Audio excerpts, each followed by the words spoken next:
Karena masing-masing seharusnya tidak ada yang kurang. Kelebihan akan melengkapi kekurangan satu dengan yang lain. Nah, di dalam Kejadian pasal yang ketiga ayat yang ke-21, Tuhan memprakarsai adanya pemulihan di mana suami istri waktu itu yaitu Adam dan Hawa pernah jatuh dalam dosa dan hidupnya bagaikan kain yang usang, bagaikan kain batik yang robek, yang compang-camping. Maka dikatakan Tuhan membuat jubah kulit atau pakaian dari kulit binatang untuk Adam dan untuk istrinya, lalu mengenakannya kepada mereka. Wah, alangkah indahnya. Kejadian pasal yang ketiga ayat 21 ini merupakan cara Allah ya untuk menerima kembali ya pemulihan yang tadinya dialami oleh Adam dan Hawa dalam keadaan jatuh dalam dosa, kehilangan kemuliaan Allah. Namun sekiranya kita bisa memahami bahwa Adam dan Hawa bertobat sungguh-sungguh dan berjumpa dengan Tuhan untuk menerima pemulihan sebagaimana yang tercatat dalam Kejadian pasal 3 ayat yang ke-21. Dikatakan Tuhanlah yang melabas, Tuhanlah yang mengenakan jubah, gaun dan jas pengantin dari kulit binatang. Nah, kalimat-kalimat ini meneguhkan bahwa Tuhan sendiri yang punya inisiatif untuk memulihkan sebuah pernikahan yang awalnya mungkin berantakan karena mungkin kesalahan satu orang atau satu pihak atau kedua pihak dalam sebuah pasangan, sehingga dua-duanya sebagaimana Adam dan Hawa, dua-duanya jatuh dalam dosa. Tapi dikatakan Kejadian 3 ayat yang ke-21, Tuhan Allah membuat jubah kulit, yaitu pakaian dari kulit binatang. Dan tentu ini memerlukan pengorbanan darah. Tuhan merelakan adanya pengorbanan mungkin satu atau dua ekor binatang, yang menggambarkan perlunya pemulihan itu melalui korban darah. Dan Tuhan Yesus lah yang akhirnya menggenapi itu semua. Yesus akhirnya sebagai Yehova Jireh, dia akhirnya memulihkan pernikahan yang di Kana di dalam Yohanes pasal yang kedua ayat 1 sampai dengan ayat yang ke-11. Pernikahan yang nyaris gagal karena kehabisan anggur. Maka Yesus sebagai Yehova Jireh, dia yang setelah mati mengorbankan darahnya, nyawanya, mati dan bangkit kembali, dia akhirnya terbukti mampu menyediakan anggur yang terbaik dalam seluruh segi kehidupan kita sampai akhir zaman. Apa yang diamanatkan oleh Ulangan pasal yang ke-24 ayat yang kelima, ini merupakan tata cara bagaimana jika ada salah seorang atau dua-duanya dalam sepasang suami istri yang mengalami seolah-olah bajunya bagaikan kain yang rombeng, bagaikan kain batik yang compang-camping, maka Tuhan melabas, ya, mengenakan gaun dan jas pengantin. Dan disebutkan dalam Ulangan 24 ayat yang kelima ini terjadi bagi seseorang yang baru saja menikah. Dikatakan selama 1 tahun harus fokus dengan pasangannya, harus fokus dengan pernikahannya untuk masing-masing saling menyenangkan atau saling menyukakan hati. Artinya saling topang menopang untuk mendapatkan keutuhan jiwa, roh dan tubuh dalam kehidupan mereka bersama. Masa honeymoon yang spesial dengan hati yang terbuka, tentu bukan hanya sekedar 1 tahun masa honeymoon, ya mungkin honeymoon hanya beberapa hari, tetapi milikilah kesempatan untuk menguliti kelemahan dalam berumah tangga, kelalaian pola bergereja sebagai keluarga rohani, dan menegur kesalahan di dunia kerja. Benar-benar masa bulan madu yang kedua merupakan sarana untuk melakukan introspeksi bersama dan rela belajar dari kesalahan. Mari kita ingat dan fahami bahwa sejak saat kita lahir, seharusnya kita telah menyadari bahwa diri kita ini sudah dalam keadaan yang utuh, supaya kita tidak berpengharapan salah dan kemudian kecewa dengan tidak munculnya kelebihan pasangan yang diharapkan memenuhi kekurangan kita. Menikah bukan untuk mencari kebahagiaan dari pasangan. Menikah jangan bertujuan agar berbahagia. Seharusnya setiap pribadi terlebih dahulu sudah ada dalam keadaan berbahagia sebelum menikah. berbahagia dengan dirinya sendiri, barulah menikah dengan pasangan yang juga sudah berbahagia pula dengan dirinya sendiri. Di dalam Mazmur 139 ayat yang ke-14, firman Tuhan meneguhkan, "Aku bersyukur kepadamu, sebab aku dijadikan dengan dahsyat dan ajaib. Betapa ajaib apa yang kau buat, dan jiwaku benar-benar menyadarinya." Sehingga setiap keluarga akan mengalami kebahagiaan yang sempurna dari Tuhan.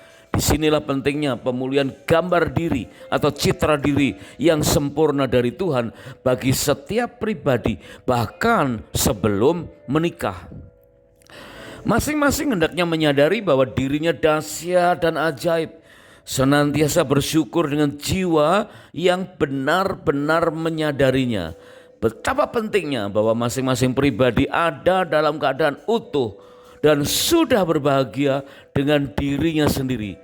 Nah, bagaimana jika ada pasangan yang merasa dirinya belum utuh atau sempat merasa utuh tapi kemudian terrobek oleh peristiwa, oleh luka batin, oleh tindakan atau perlakuan orang-orang yang ada di atas otoritasnya, atau yang dilakukan secara berkelompok dan tidak sanggup untuk membalas atau melakukan pembelaan. Nah, inilah kesalahan yang selama ini terjadi. Mari kita belajar dari kesalahan semacam ini. Hal ini sering terjadi bagaimana jika ada pasangan yang merasa dirinya belum utuh. Seandainya ada pribadi yang merasa belum sempurna, maka terlebih dahulu harus mendapatkan pemulihan keutuhan hanya dari Tuhan, bukan mendapatkannya dari pasangan. Keutuhan pribadi kita hanya kita bisa dapatkan melalui perjumpaan dengan Tuhan, bukan dengan pernikahan dengan pasangan yang kita harapkan melengkapi kelemahan kita. Tuhanlah yang menyediakan pemulihan untuk menjadi utuh dan sempurna. Pemulihan bukan didapatkan dari pasangan, sebab Tuhan adalah sumber dari pemulihan dan kesempurnaan itu. Sebagai ilustrasi bagi penyediaan pemulihan dari Tuhan, digambarkan dari selembar kain batik yang terpampang di Museum Batik di Kota Pekalongan, Jawa Tengah. Di situ terpampang ada selembar kain batik tulis yang bermotifkan aneka ragam jenis batik yang selama ini pernah ada. Jadi kita tahu bahwa setiap motif atau corak dari kain batik itu memiliki kekhasan dalam penyebutan, ada namanya masing-masing, ya, atau mempunyai sebutan-sebutan yang khas. Nah, jika kain batik yang kita kenakan itu mengalami sesuatu, misalnya robek atau terkena noda, dan kain itu akan menjadi cacat, maka diperlukan kain penambal yang sesuai dengan motif aslinya.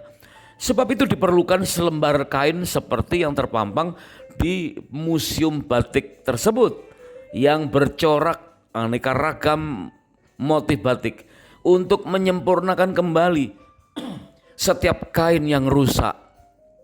Bagi seorang kolektor batik tulis, selembar kain itu akan menyelamatkan kain batik yang lain jika terkena noda atau robek.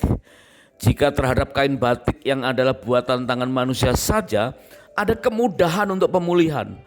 Terlebih bagi kita yang adalah hasil perbuatan tangan Tuhan, Imago Dei. Hanya Tuhan Yesuslah yang sanggup menyempurnakan keutuhan setiap orang, sehingga barulah setiap kita dapat menikah dengan pasangan yang juga sempurna, yang juga utuh dan berbahagia dengan dirinya sendiri di dalam Tuhan. Nah, bagaimana jika masih tetap ada pribadi yang merasa belum utuh atau terganggu keutuhannya dan merasa sebagai kain yang compang-camping, yang lusuh, atau baju batik tambalan? Bagaimana cara memulihkannya? Inilah pentingnya keutuhan jiwa dan roh. Kesehatan tubuh itu penting, terbukti utamanya pada saat pandemi yang lalu. Kesehatan tubuh dapat kita peroleh dengan cara meningkatkan iman, imun, dan aman. Ada berbagai cara, kiat-kiat tentang kesehatan tubuh. Di dunia medis itu sudah biasa kita bahas. Namun sesungguhnya diperlukan pula kesehatan jiwa, mental health, Yaitu seperti pemazmur katakan, dan jiwaku benar-benar menyadarinya. Jiwa yang benar-benar menyadari bahwa pribadi kita sempurna, utuh, memiliki kedahsyatan dan keajaiban Tuhan, sehingga akan sanggup berpasangan dengan pribadi yang utuh dan sehat pula. Di dalam Markus 10 ayat yang ke-6 sampai dengan ayat yang ke-8, firman Tuhan berkata, sebab pada awal dunia Allah menjadikan mereka laki-laki dan perempuan. Sebab itu laki-laki akan meninggalkan ayahnya dan ibunya dan bersatu dengan istrinya, sehingga keduanya itu menjadi satu daging. Demikianlah mereka bukan lagi dua, melainkan satu. Karena menikah bukan untuk mencari kesempurnaan citra diri, melainkan menikah dilakukan oleh dua pribadi yang sudah disempurnakan citra dirinya oleh Tuhan. Berarti matematika dalam pernikahan adalah 1 ditambah 1 sama dengan 1, di mana masing-masing terdiri dari satu pribadi yang utuh, bukan setengah. Saat honeymoon atau bulan madu kedua kali ini, mari kita fahami bersama bahwa banyak orang telah mulai mengerti tentang orang baik akan mendapatkan orang baik. Ya, kita sering mendengarkan itu ya. Maka jadilah orang baik dan kemudian dapatkanlah orang baik pula. Sehatlah jiwa dan tentu roh dan tubuh kita, sehingga dapat berharap untuk berjodoh dengan pribadi yang sehat dan utuh dalam segala hal. Contoh, ya mari kita lihat ya, dari pasangan yang memiliki keutuhan jiwa dan roh tercantum dalam Alkitab. Itu kisah tentang pasangan Yusuf dan Maria, ya, ayah dan ibu jasmani dari Yesus ketika Allah menjelma menjadi manusia.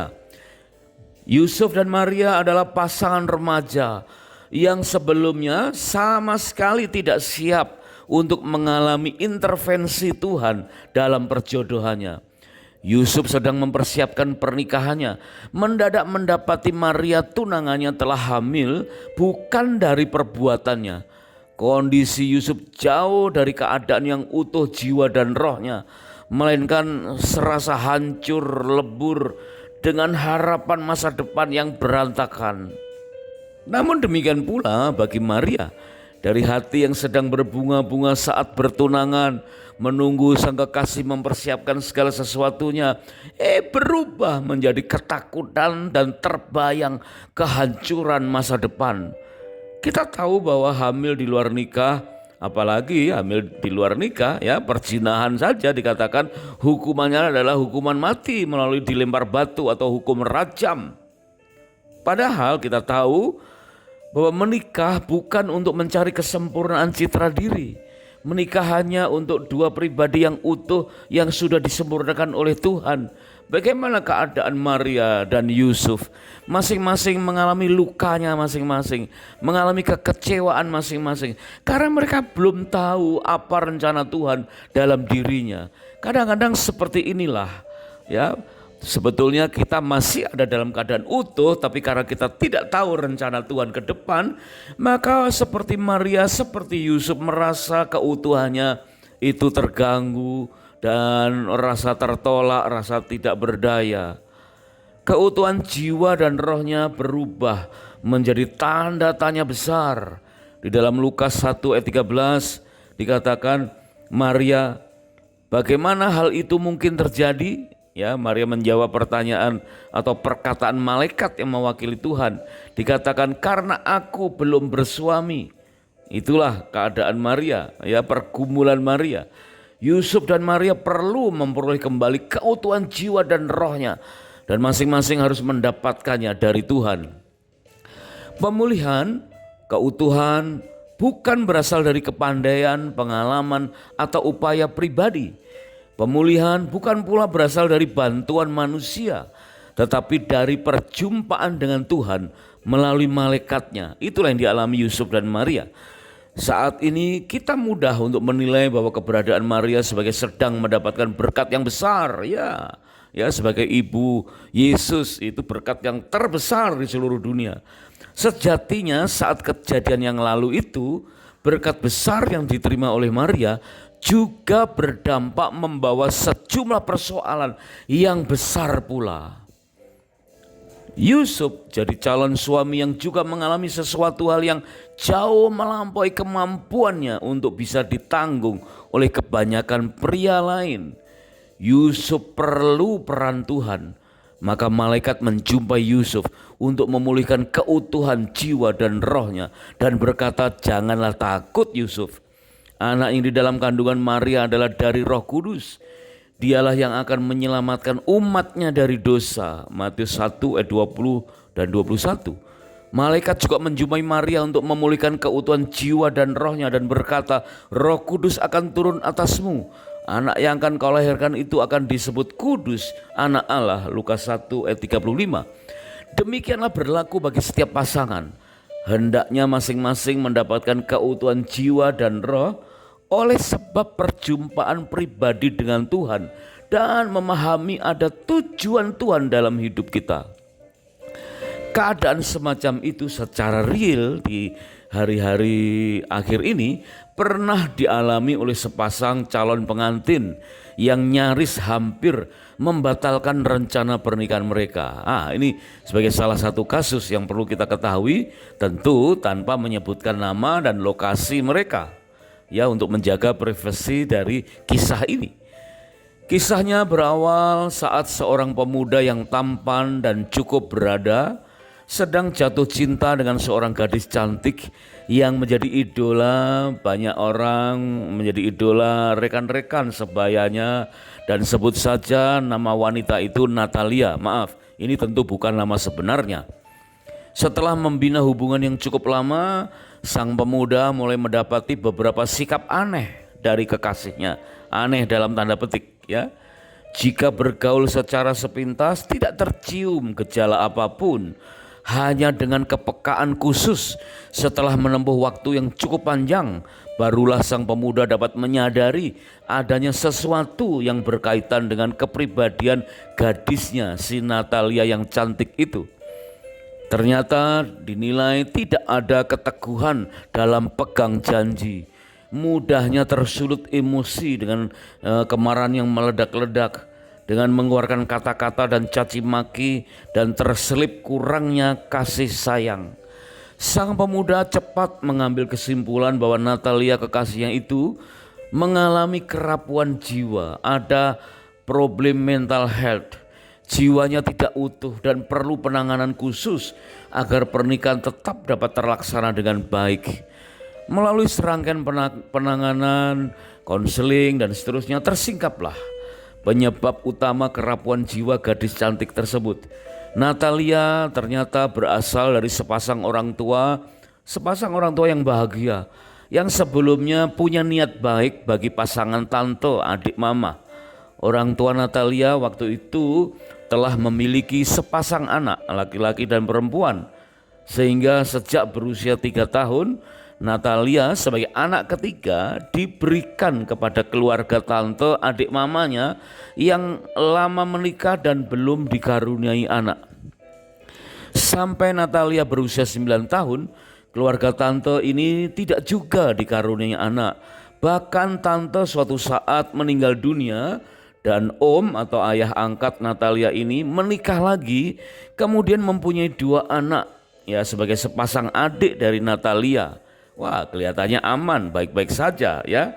Tetapi wah, ini sesuatu luka, ya, sesuatu persoalan yang terjadi dalam jiwa Natalia. Orang tua kandung Natalia ternyata juga melahirkan anak keempat, yaitu anak adik dari Natalia secara urutan dalam keluarganya.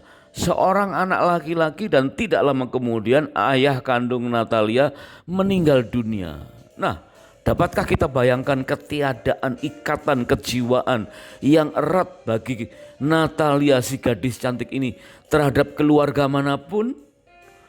Terhadap keluarga yang sekarang dia tinggal dengan 2 pasang adik, dia hidup dengan papa angkat dan ibu tiri angkat. Nah, sedangkan di rumah asalnya sudah tidak ada ayah kandung, yang ada adalah ibu kandung dengan adik laki-laki yang mungkin jadi lebih perhatian terhadap adik laki-lakinya.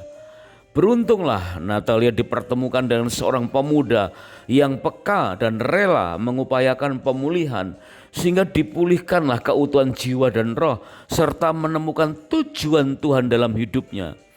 Melalui serangkaian konseling dan penanganan dan treatment khusus, akhirnya Natalia menemukan jati dirinya, mengalami kembali keutuhan jiwa dan rohnya, dan mereka berdua akhirnya menikah, dan saat ini mereka berbahagia dalam rumah tangga mereka yang baru.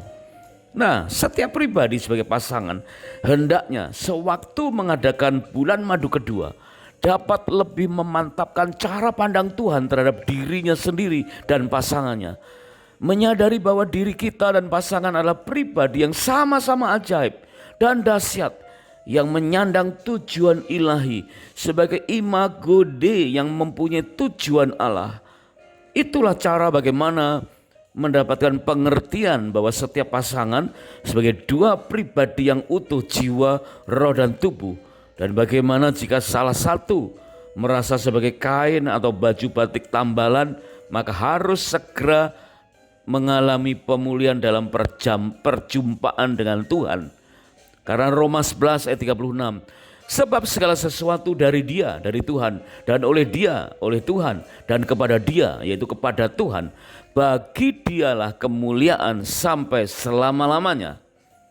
Pada kesempatan bulan madu kedua kali ini, praktekkanlah kesempurnaan citra diri bersama pasangan.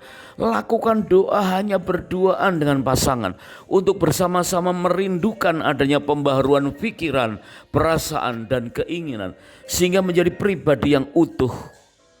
Kendalikan pikiran, maka perasaan dan keinginan akan menyesuaikan sehingga jiwa kembali menjadi utuh. Kita dan pasangan akan mendapatkan kesamaan dalam cara pandang, kesamaan dalam pemilihan kata-kata, kesamaan pikiran dan perasaan hati kita, sehingga akhirnya akan memiliki kesamaan iman yang menjadikan kita utuh. Pada perikop yang lalu kita sudah belajar bagaimana hubungan, tahapan hubungan antara calon suami dan istri yang terus harus melewati masa-masa eyes to eyes, mouth to mouth, head to head, heart to heart, dan endingnya adalah faith to faith. Iman yang sama dalam pertumbuhan iman yang sama-sama matang dan sama-sama dewasa. Milikilah komitmen bersama dengan pasangan di saat bulan madu kedua ini, yaitu bahwa keluarga kita memiliki keutuhan jiwa dan roh. Sebagaimana tercantum dalam kitab Kejadian 2 ayat 24 yang mengatakan bahwa kita akan meninggalkan ayah dan ibu dan bersatu dengan pasangan sehingga keduanya menjadi satu daging. Shall be one flesh, atau dalam bahasa aslinya disebutkan ekat. Bersatu dengan benar, kesamaan cara pandang, pemilihan kata-kata, pikiran, perasaan, dan iman yang utuh. Pengertian itulah yang membuat kita dan pasangan akan mendapatkan kesamaan dalam cara pandang. Suatu awal yang sangat penting untuk menjadikan rumah tangga kita utuh. Melalui honeymoon yang kedua, kita akan sanggup menerapkan kata they shall be one flesh, atau kata ekat yang bermakna sebagai bersatu dengan benar, bersama-sama, berniat untuk bersatu dengan benar, sehingga kita dan pasangan akan mendapatkan kesamaan dalam cara pandang, kemudian kesamaan dalam pemilihan kata-kata, kesamaan pikiran dan perasaan hati kita, dan akhirnya akan memiliki kesamaan iman yang menjadikan rumah tangga kita utuh. Bukan lagi dua, melainkan satu. Inilah kata kunci untuk memperoleh keutuhan dalam pernikahan. Bukan lagi merasa sebagai baju batik tambalan. Bagaimana menjadi mempelai sebagai dua pribadi yang utuh dan yang memiliki keutuhan jiwa dan roh, sementara kita sulit untuk mendapatkan keteladanan dari kisah-kisah di dalam Alkitab. Ya, memang tidak ada satu nama pun dari tokoh Alkitab yang seluruh hidupnya dapat kita teladani kecuali Tuhan Yesus. Matius 19 ayat yang ke-6 firman Tuhan berkata, demikianlah mereka bukan lagi dua, melainkan satu. Karena itu apa yang telah dipersatukan Allah tidak boleh diceraikan manusia. Nah, dengan mengadakan bulan madu kedua, hendaknya setiap pasangan dapat memperoleh teladan sekaligus mengenal Tuhan dengan benar, sering berjumpa dengan Tuhan dan mendapatkan keutuhan secara sempurna. Sebab Tuhan disebutkan sebanyak 50 kali dalam Kejadian pasal 1 dan pasal 2 saja, agar kita dapat mengenal Tuhan sebagai pencipta dan Bapa, mengenal Allah dalam pribadi Tuhan Yesus yang mengatakan bahwa setiap mempelai bukan lagi dua melainkan satu. Bersatu bukan berseteru. Ya, bersatu bukan berseteru. Mudah untuk saling menyangga bukan menyanggah. Ingat apa yang dinubuatkan dalam kitab Yoel pasal yang kedua ayat yang ke-28 sampai dengan 31. Banyak kalimat yang mengatakan Tuhan akan, dikatakan aku akan mencurahkan rohku ke atas semua manusia. Aku akan, tentang akan dan akan, tentunya berawal dari keluarga dan sepasang suami istri yang takut akan Tuhan. Dan barang siapa berseru kepada nama Tuhan akan diselamatkan. Dan setiap orang yang dipanggil Tuhan akan termasuk orang-orang yang terlepas. Dan diawali dari suami dan istri yang memiliki bayi kesatuan, yang menghidupi kesatuan meskipun awalnya itu seperti makhluk kecil, tetapi akhirnya ya berkembang menjadi satu kesatuan yang sempurna, sehingga dua-duanya menjadi satu ikatan yang kuat. Nah, bukankah suami istri disebut sebagai bukan lagi dua melainkan satu? Maka hendaklah kesatuan itu harus diawali dengan bersatunya pengertian bahwa masing-masing adalah sebagai satu pribadi yang utuh, seekat. Kesatuan bagaikan sebuah lengan di mana sepasang suami istri sanggup memahami bahwa kesatuan yang sejati itu sudah ada dalam diri mereka. Kesatuan yang diibaratkan bersatunya rangkaian dari berbagai tulang dan otot dalam sebuah organ, misalnya lengan kita. Di antara beberapa tulang dan beberapa jenis otot bergabung pula berbagai pembuluh darah arteri, pembuluh darah vena, pembuluh getah bening, dan rangkaian syaraf dalam yang dibungkus oleh kulit jangat dan kulit luar. Bahkan kesatuan suami istri digambarkan sebagai gabungan dari berbagai organ yang berbeda. Namun keduanya adalah satu dan masing-masing adalah pribadi yang utuh. Mereka bukan lagi dua melainkan satu, menegaskan bahwa pernikahan yang berasal dari Tuhan adalah penyatuan dari seorang pria dengan seorang wanita, dan keduanya menjadi satu keutuhan yang sempurna. Tentang menjadi satu sebagai kewajiban merangkap hak istimewa, dan itulah sebagai nilai sebuah kemandirian. Nah, inilah suatu kesatuan yang terjadi ketika masing-masing sudah mengalami pemulihan dan bukan lagi merasa sebagai kain yang compang-camping, bukan lagi merasa kain batik yang robek, tetapi sudah berjumpa dengan Tuhan, ditambal dengan kuasa darahnya, dengan kasihnya. Dapatkah kita lakukan kasih pengampunan dan penerimaan yang akan menghapus ketiadaan kesatuan? Nah, inilah yang perlu kita dapatkan, ya. Ada satu contoh pasangan yang ada di dunia sekuler hari ini. Wah, ini sesuatu yang mungkin seperti joke, ya, tetapi ternyata memiliki makna yang sangat-sangat indah. Ya, kalau orang dunia saja bisa melakukan hal semacam ini, terlebih seharusnya kita. Ya, contohnya diberitakan oleh TV One yang tayang pada hari Sabtu tanggal 8 Juni 2019. Jadi sebelum pandemi. Sepasang kekasih berkenalan saat menonton pertandingan sepak bola dari Timnas Garuda saat Indonesia melawan Malaysia di GBK Jakarta. Mereka kemudian berpacaran dan menikah, padahal saat laga tim nasional sebelumnya masing-masing berbeda idola. Suami menjagokan Persib, ya, Bandung, dan istri menjagokan Persija Jakarta. Berbeda secara tim lokal, tetapi dipersatukan saat timnas Garuda melawan Malaysia. Mereka dikarunia anak dan memberi nama Jasip Garuda. Wah, nama yang unik ya, ternyata ini singkatan. Jasip Garuda singkatan dari Persija dan Persib bersatu demi tim Garuda. Berbeda secara lokal, tetapi kemudian dipersatukan saat menghadapi musuh bersama.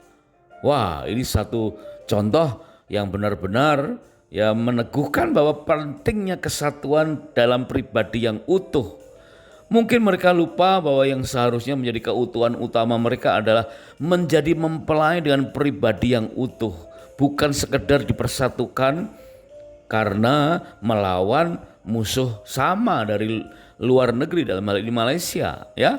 Keutuhan yang tercermin dengan pola hubungan yang menyatu dengan sehat, sehingga dua pribadi yang utuh jiwa dan rohnya itu akan terjadi dengan sempurna, sehingga setiap pasangan sungguh-sungguh mengalami pernikahan itu adalah kesatuan dari pribadi yang masing-masing sebagai makhluk rohani yang berjiwa dalam tubuh yang bersifat sementara.